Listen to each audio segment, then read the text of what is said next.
होय, निश्चितपणे मला असं वाटतं की लोकसभेचा जो काही विजय झाला त्याचं कवित्व आता आम्ही थांबवलं पाहिजे आणि डोक्यात हवा न जाऊ देता खूप शांतपणे विधानसभांच्या तयारीला लागलं पाहिजे।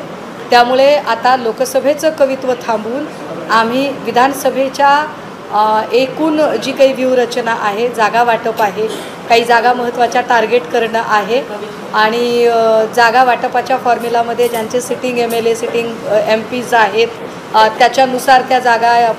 त्या लोकांकडे जाणं किंवा काही जागा म्युच्युअल अंडरस्टँडिंगने अदलाबदली करणं, या सगळ्यांवरती चर्चा चालू आहे। मराठवाड्यामध्ये ओबीसीचं खरं तर आंदोलन चालू आहे 6 ते 7 दिवसापासून। इकडे मराठा आंदोलन झालेलं आहे, दुसरीकडे ओबीसी आंदोलन, मराठा वर्सेस ओबीसी वाद पुन्हा मला असं वाटतं की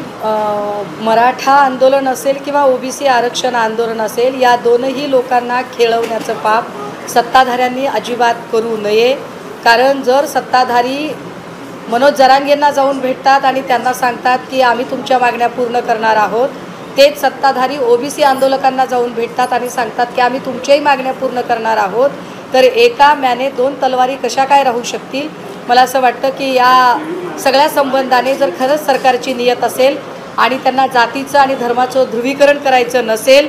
आणि खरंच आरक्षण वाचवण्याची आणि दोनही घटकांना न्याय देण्याची सरकार पक्षाची नियत असेल, तर मराठा आंदोलक आणि ओबीसी आंदोलक या दोनही आंदोलकांना समोरासमोर घेऊन सरकारने त्यांची एकत्रित बैठक, समन्वयाने बैठक घडवून आणून त्यावर काय तो सोपस्कार आणि मार्ग शोधला पाहिजे।